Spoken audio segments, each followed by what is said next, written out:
You know, if you had asked me a year ago, I'd have said my life was picture perfect.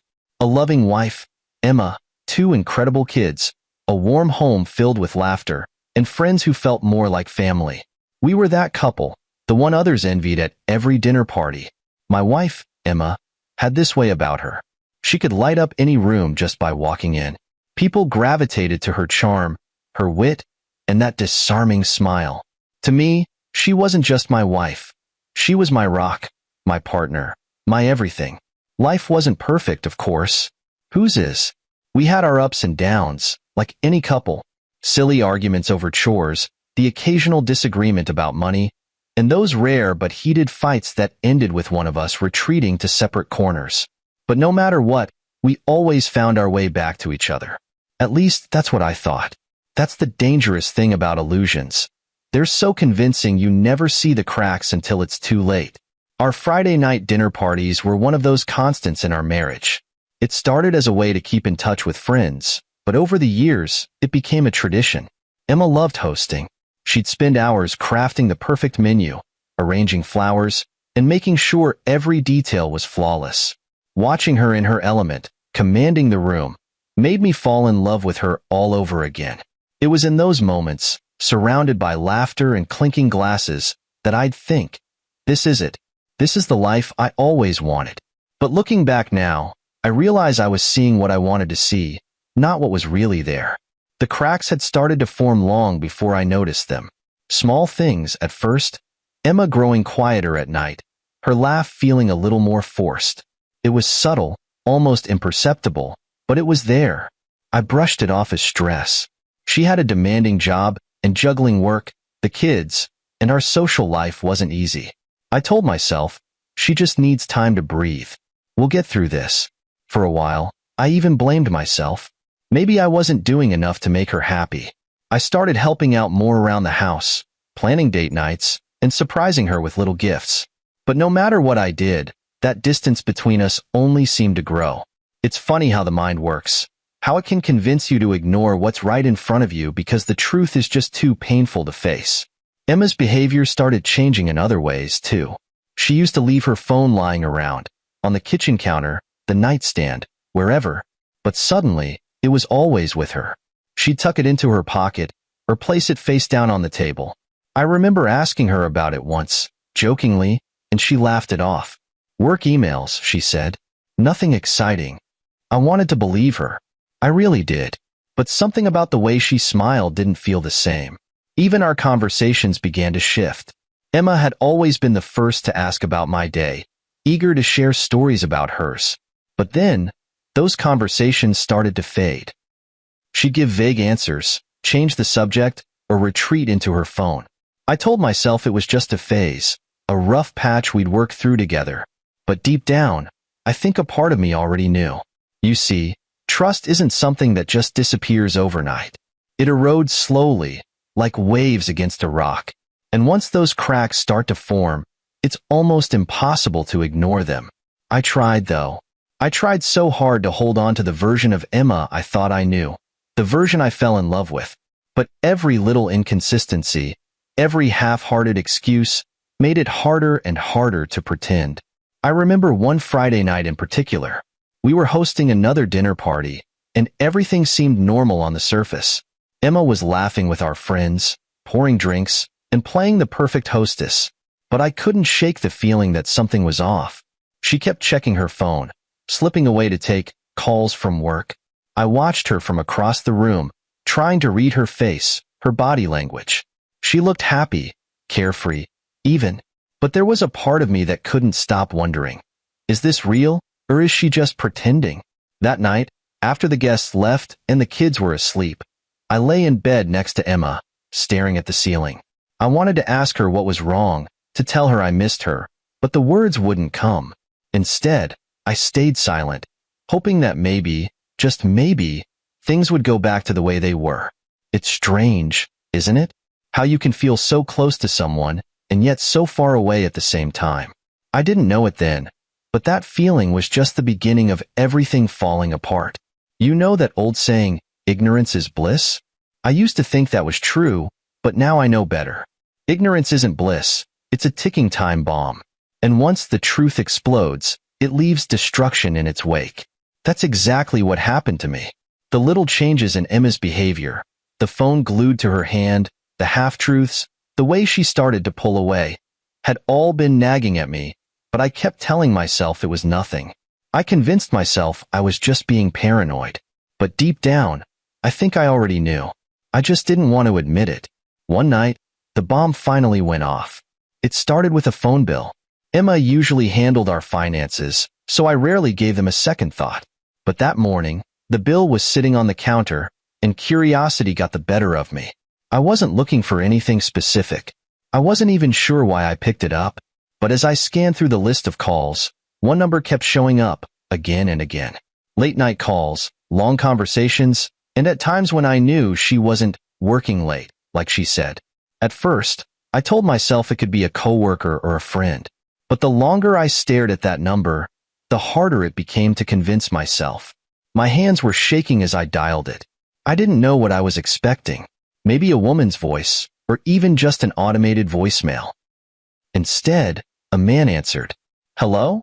he said, his voice casual, almost friendly. My throat went dry, and for a moment, I couldn't speak.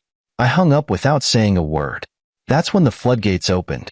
All the little inconsistencies I'd been ignoring, the sudden work meetings, the vague answers, the way she'd smile at her phone, came rushing back to me. It was like solving a puzzle I didn't even know I was working on. And the picture it painted wasn't pretty. Still, I needed proof. Real, undeniable proof. So I started paying closer attention. I hated myself for it, for snooping, for doubting the woman I'd loved for over a decade. But I couldn't ignore the feeling in my gut anymore. One afternoon, Emma told me she was meeting her sister for coffee. Something about the way she said it felt off, so I decided to follow her. I know, it sounds crazy, like something out of a bad TV drama, but desperation does strange things to a person. I parked my car a block away and watched as she walked into a small cafe. A few minutes later, a man joined her. He wasn't anyone I recognized, tall, dark hair, younger than me. They sat across from each other, laughing, leaning in close. When she reached across the table to touch his hand, I felt like the ground had been pulled out from under me. It wasn't just friendly. It wasn't innocent. I didn't need to hear their conversation to know exactly what was going on. That night, when Emma fell asleep, I did something I never thought I'd do. I went through her phone.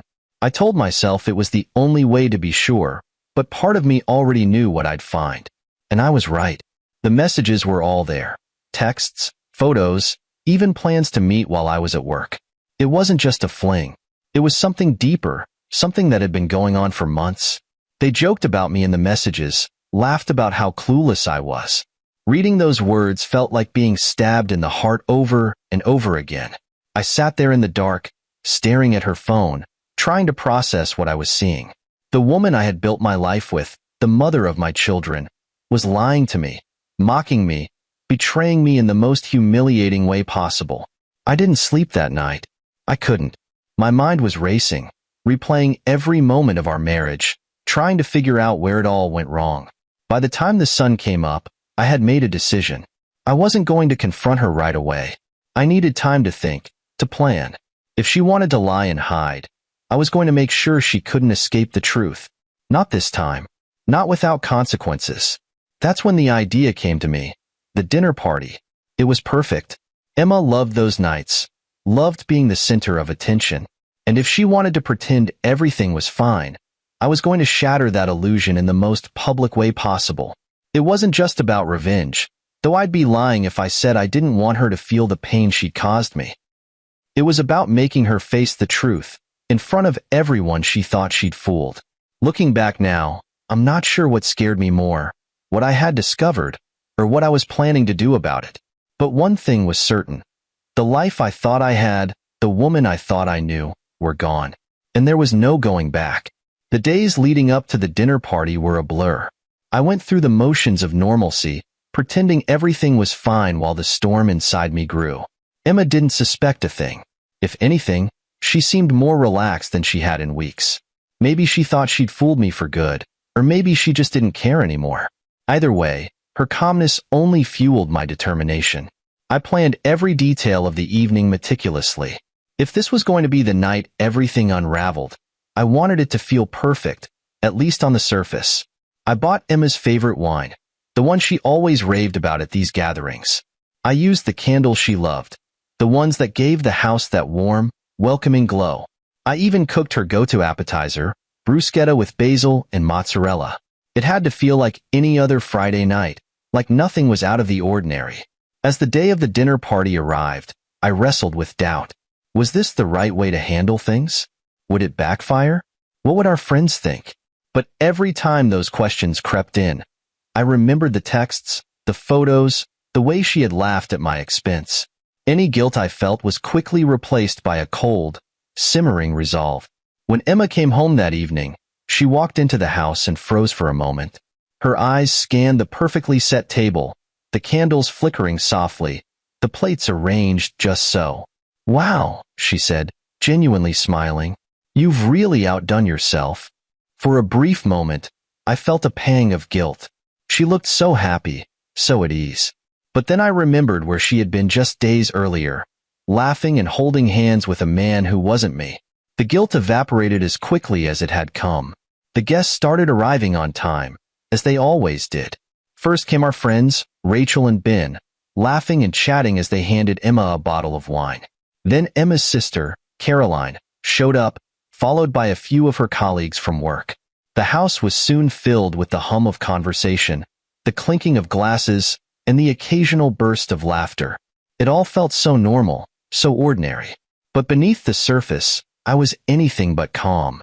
Emma was in her element. She moved through the room effortlessly, pouring drinks, cracking jokes, and making everyone feel at home. Watching her, I wondered how she could be so carefree. Did she really think I was oblivious? Or had she convinced herself that I would never have the courage to confront her? I had rehearsed my words 100 times. I had even written them down, just in case my nerves got the better of me. But as I watched Emma laugh, throwing her head back like she didn't have a care in the world, I realized something. I didn't want this to feel rehearsed. I wanted it to be raw, honest, and unfiltered. As we sat down for dinner, my heart pounded in my chest. The room was warm with conversation, forks scraping against plates, and the occasional burst of laughter. I waited, letting the evening unfold naturally. I wanted Emma to feel comfortable, secure, like she was still in control. And then, just as the main course was being served, I decided it was time. I stood up, holding my glass in one hand. The room quieted almost instantly. "I just want to say a few words," I began, my voice steady despite the storm raging inside me. Emma looked at me, smiling, her eyes sparkling under the glow of the chandelier. She had no idea what was coming. "First of all," I continued, "thank you all for coming. It means a lot to Emma and me that you could be here tonight." I paused, letting the words hang in the air. Emma's smile widened slightly, as if she thought I was about to toast her. "And since we're all here, I think it's the perfect time to share something important." I turned to Emma, locking eyes with her. "Emma," I said, my voice unwavering, "do you want to tell everyone about your lover, or should I?" The silence was deafening. For a moment, she just stared at me, her face a mixture of confusion and panic. Then she laughed nervously, a stuttering sound that didn't quite reach her eyes. "What are you talking about, David?" she said, her voice higher than usual. "You're being ridiculous." "These," I said, pulling out the printed messages I had found, "are the texts between you and Mark. Explicit messages. Photos. Plans to meet up. Care to explain?" Her face went pale. The room was frozen, every eye fixed on her. She stammered, trying to find words, but nothing coherent came out. "This isn't what it looks like," she finally managed, her voice barely above a whisper. I didn't let her finish. "So you didn't send these messages? You didn't laugh about how clueless I was? You didn't plan to meet him in a hotel while I was at work?" My voice rose slightly, the anger spilling out. "This isn't just about me, Emma. It's about everyone in this room. Our friends, your family. They all trusted you, just like I did." The room was dead silent. Emma's sister was the first to leave, grabbing her coat without saying a word. One by one, the others followed, murmuring awkward apologies as they left. Emma sat there, frozen, her hands clutching the papers she hadn't dared to open. I didn't wait for her to speak. I walked out of the dining room, out of the house, and into the cool night air. I could still hear the faint sound of her crying as I closed the door behind me. That night, everything changed. It wasn't just the end of our marriage. It was the end of the illusion I had been living in. And while it wasn't easy, it was necessary. Because sometimes, the truth has to come out, no matter how much it hurts. When I walked out that night, the cool air hit me like a slap in the face. It felt different, heavier, as if the weight of what had just happened was pressing down on everything around me. I didn't know where I was going. I just needed to be anywhere but there. The house, with its echo of laughter and the faint sound of Emma crying, felt like a place I couldn't breathe in anymore. I drove aimlessly, my hands gripping the wheel tighter than I realized.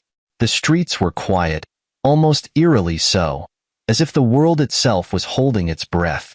My mind raced, replaying the scene over and over again. The silence of the room, Emma's pale face, the way our friends had looked at her, and then at me. Part of me felt a strange, bitter satisfaction. She deserved to face the consequences of her actions. But another part of me, one I wasn't ready to admit existed, felt hollow. This wasn't just about her betrayal. It was the shattering of everything I thought I knew. The end of a life I had built piece by piece. Hours later, I found myself parked in front of our house, though I didn't remember deciding to come back. The lights were off, and the place looked empty. Emma's car was gone. For a moment, I considered driving off again, but I couldn't. My kids were asleep inside, completely unaware of the hurricane that had just torn through their world. Whatever happened next, they had to be my priority. I owed them that much. The house felt different when I walked in, cold, empty, like it wasn't my home anymore. The dining room was still a mess. Half-eaten plates of food, abandoned glasses of wine, and the crumpled papers I had handed Emma lay scattered across the table. I stood there for a long moment, just staring at the chaos. It hit me then. This wasn't just about cleaning up the table. It was about cleaning up the life that had fallen apart in front of it. I spent the next hour tidying up, though it felt like I was moving on autopilot. Glasses were washed, plates stacked, candles blown out. But the mess wasn't just in the room. It was in my chest, in my head, in the pit of my stomach. Every movement felt heavy, like I was dragging myself through quicksand. By the time I finished, the sun was starting to rise, casting a faint glow over the house. It didn't make it feel any warmer. The hardest part came later that morning, when my kids woke up. They were young, too young to understand what was happening, but old enough to sense that something was wrong. "Where's Mommy?" my youngest asked, his voice soft and confused. I swallowed hard, trying to push down the lump in my throat. "Mommy's staying somewhere else for a little while," I said, keeping my voice as steady as I could. "But it's going to be okay. I promise." I spent the rest of that day thinking about what came next. I knew I had to protect my kids, to make sure they felt safe and loved, even as my own world was falling apart.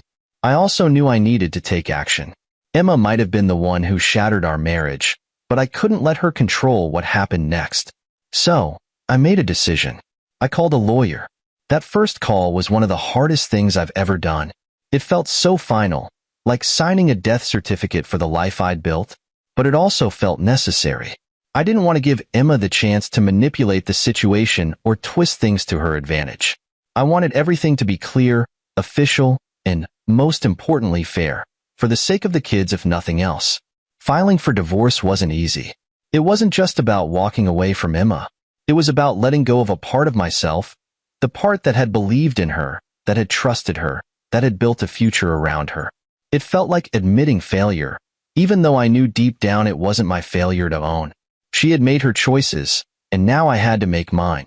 The next few weeks were a blur of meetings, paperwork, and difficult conversations.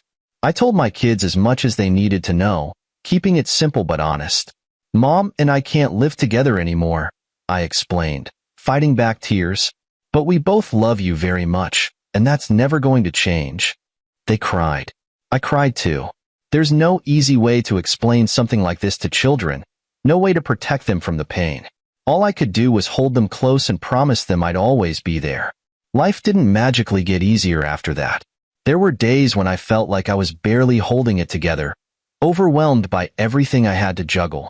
But there were also moments, small, fleeting moments, when I felt a strange sense of relief. For the first time in years, I wasn't walking on eggshells. I wasn't pretending. I was just me. That night at the dinner party had changed everything. It was the end of my marriage, yes, but it was also the beginning of something else. Something I couldn't quite define yet. All I knew was that I had to keep moving forward, one step at a time.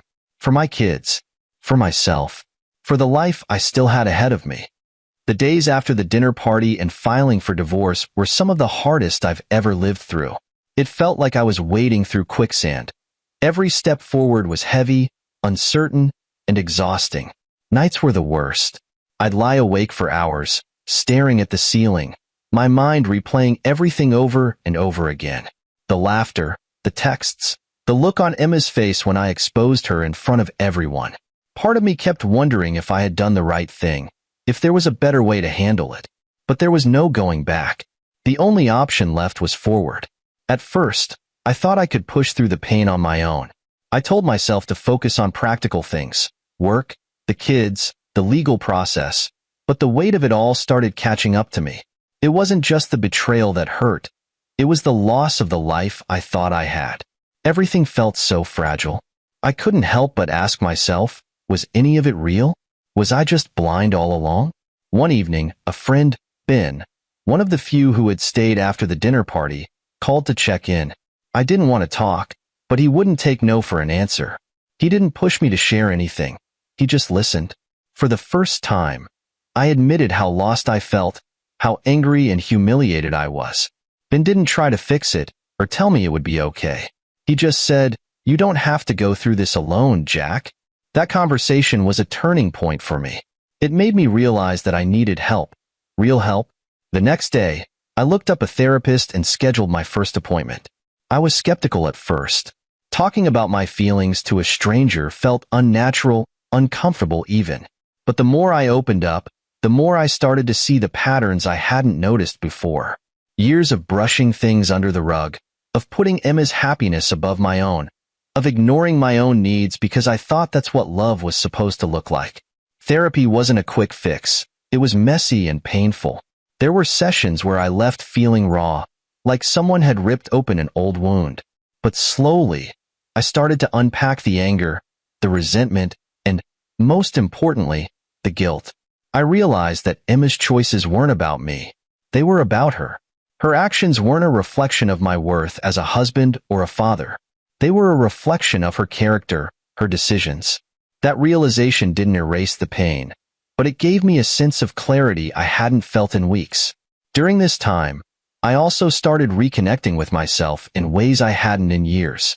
I had spent so much of my marriage focused on Emma, on making her happy, on keeping our life together, that I had forgotten how to take care of myself.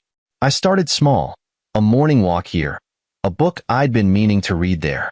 Gradually, I found myself drawn to things I used to love, but had let go of. I dusted off my old hiking boots and ventured into the trails near our house. There was something about being alone in nature that felt grounding, almost healing. One day, I came across my old guitar in the attic.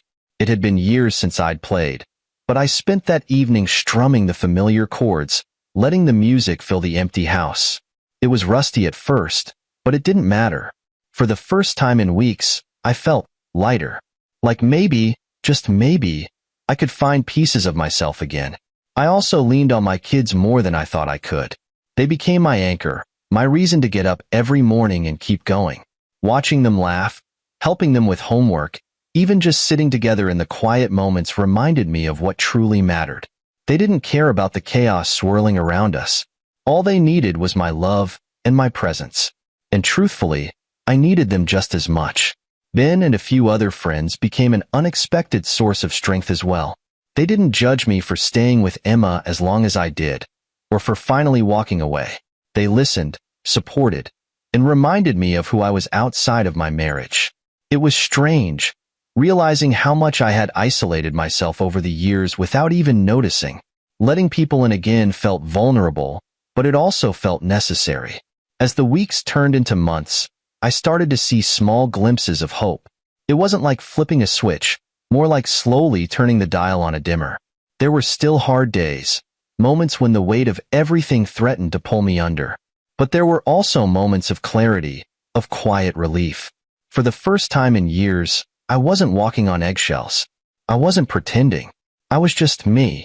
Healing wasn't a straight line, but every step forward felt like a victory. And even though I wasn't fully there yet, I could feel something I hadn't in a long time. The possibility of peace. It wasn't about forgetting or erasing what had happened. It was about learning to carry it without letting it define me. And for the first time, I started to believe that was possible. They say every ending is a new beginning, but when you're standing at the edge of a broken life, that's hard to believe. For months, I'd felt like I was standing in the rubble of what used to be my world, unsure of how to start rebuilding. But eventually, I realized that the only way forward was to start small, one piece at a time. The first step in my new beginning was writing. It wasn't something I planned. One night, after the kids had gone to bed and the house was quiet, I sat down with an old journal I hadn't touched in years. At first, I just wrote about what had happened, the betrayal, the dinner party, the fallout. But as the words spilled onto the page, I found myself writing about more than that. I wrote about the good memories, too. The times when Emma and I had been happy. The life I thought we had. The love I thought was real. It wasn't about clinging to the past. It was about making sense of it. Writing became a kind of therapy. It gave me a way to process everything I was feeling. Anger, sadness, confusion, even the occasional moments of gratitude. Yes, gratitude. Because as painful as the betrayal was, it forced me to take a hard look at my life and myself. And for the first time, I started to see the cracks that had been there long before Emma's affair. Cracks I had ignored, patched over, or pretended weren't there. I also started setting boundaries, not just with others, but with myself. For years, I had been the kind of person who said yes to everything, who put everyone else's needs ahead of my own. But now, I realized how important it was to protect my own energy and well-being. I learned to say no to things that didn't serve me and yes to the things that did. It wasn't easy at first. Old habits die hard, but every time I chose myself, I felt a little stronger. One of the most surprising parts of this new beginning was rediscovering joy in unexpected places. I found myself laughing more, sometimes at the little things, like a funny story my son told, or a ridiculous commercial on TV. Other times, it was at myself. Like when I tried to bake cookies for the kids and ended up with something closer to hockey pucks. I used to take myself so seriously, but now I realize that life is too short not to laugh, even at your own mistakes. I also started exploring new hobbies. Hiking became a regular part of my routine. There was something about being out in nature that felt freeing, like I could leave my worries behind for a little while. And then there was the guitar. At first, it was just a way to pass the time. But before I knew it, I was spending hours practicing chords and learning songs. It wasn't about being good at it. It was about letting myself enjoy something purely for the sake of enjoyment. Through all of this, my kids were my constant. They were the reason I got out of bed on the hard days, the reason I kept pushing forward when it felt easier to give up. Watching them grow, laugh, and find their own joy reminded me of what mattered most. They didn't need a perfect dad. They just needed me to show up for them, to love them unconditionally. And that was something I could give them, no matter what. One day, I looked in the mirror and saw someone I barely recognized. Not because I looked different, but because I felt different. I wasn't the man I had been when this all started. That version of me had been broken, battered, and lost. But this new version of me was stronger, more grounded. I wasn't healed, not completely, but I was healing, and that felt like enough. I started to think about the future, not in the way I used to, with rigid plans and expectations, but with curiosity. What kind of life did I want to build for myself and my kids? What kind of person did I want to be? The answers didn't come all at once, but the more I thought about it, the more I realized that I didn't need to have all the answers. It was okay not to know. What mattered was that I was moving forward, one step at a time. There were still moments of doubt, of course. Moments when the weight of it all threatened to pull me back under. But those moments didn't last as long as they used to, and when they passed, I found myself standing a little taller, feeling a little lighter. This new beginning wasn't what I had planned. It wasn't what I wanted. But in some strange, unexpected way, it was exactly what I needed. It was a chance to rebuild, not just my life, but myself.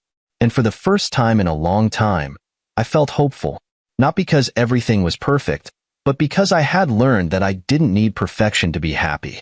I just needed to be real, to be me, and that was enough.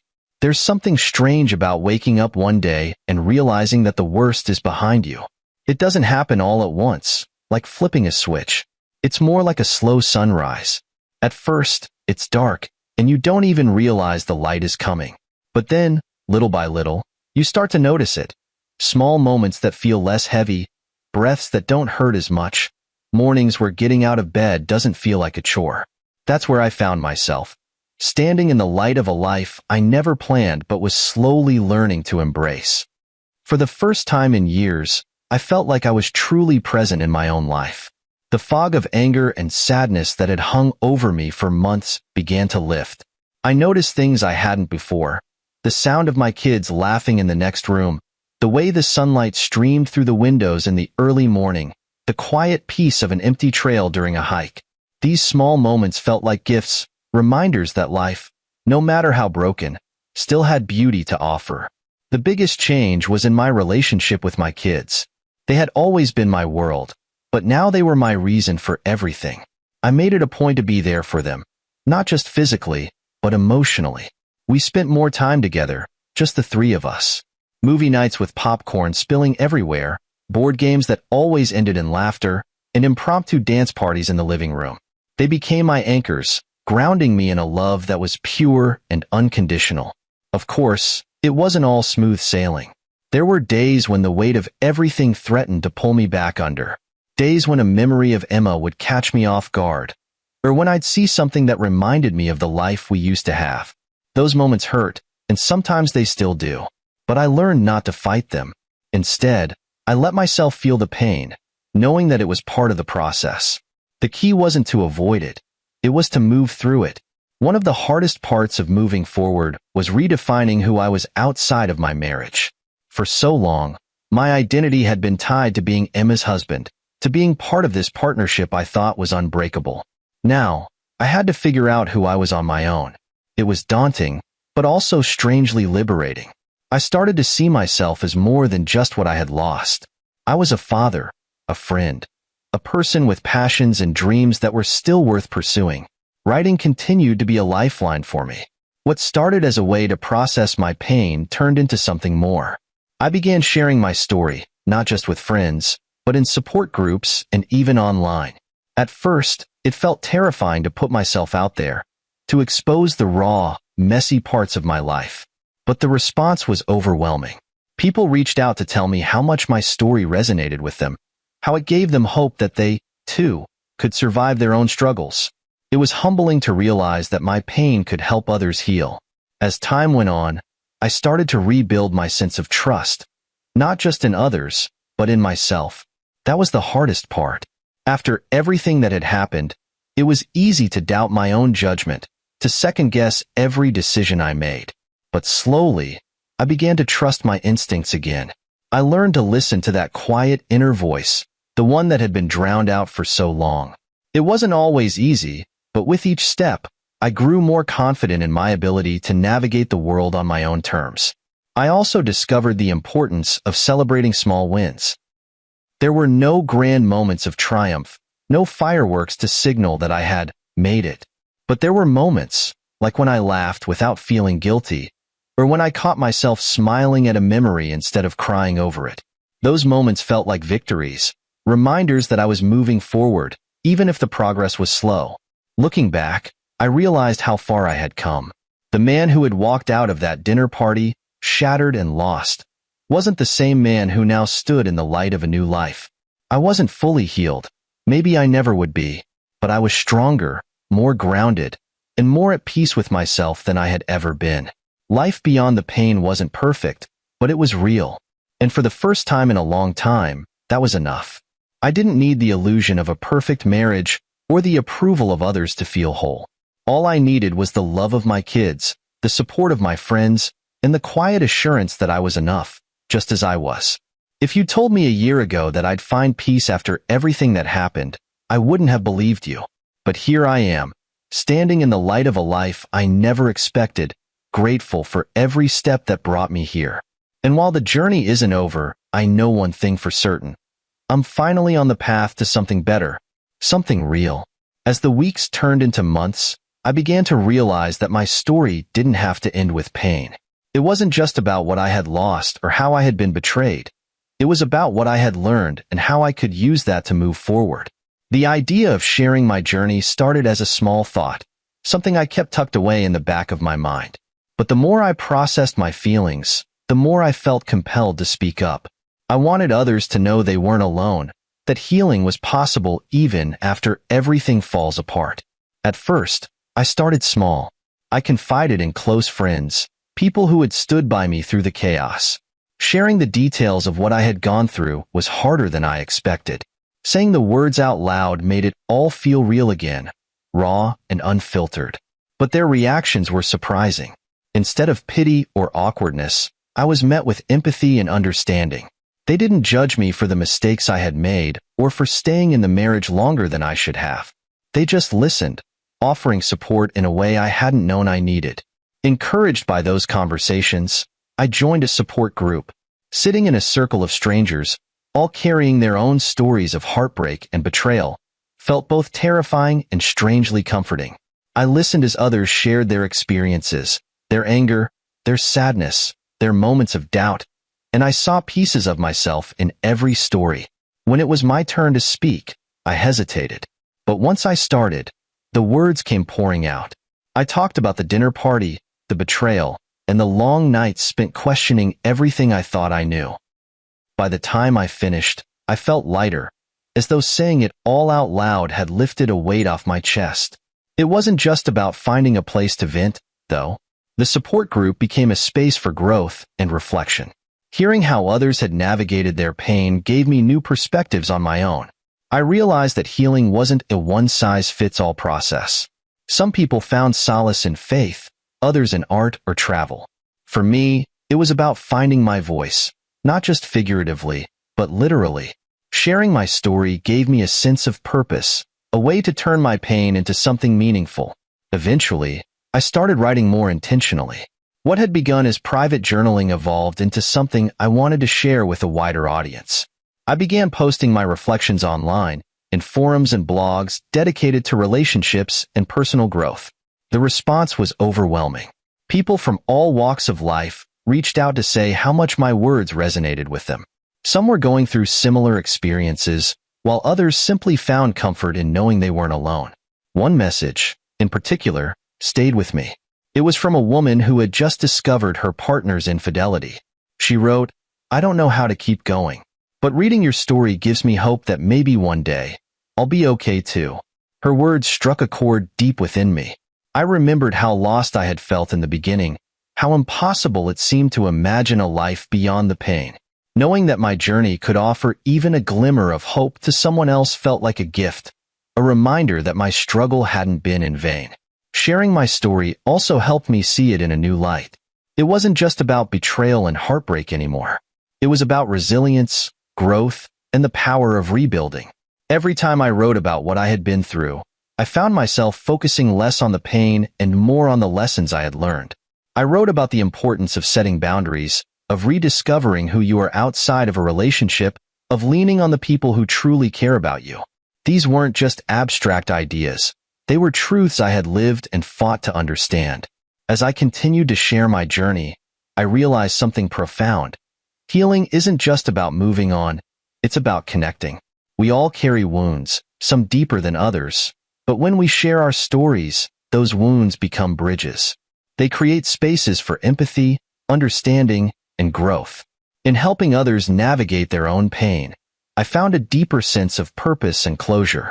Closure wasn't something Emma could give me, and it certainly wasn't something I found in a single moment.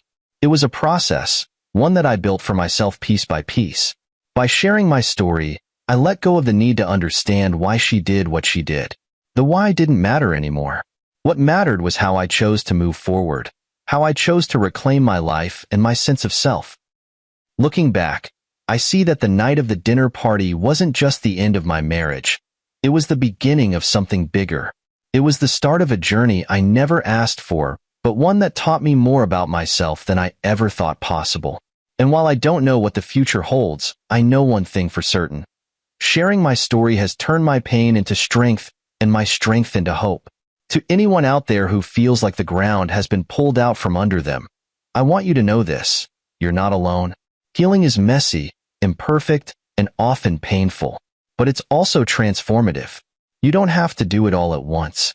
Just take it one step at a time, one moment at a time. And when you're ready, share your story. You never know whose life you might change, including your own.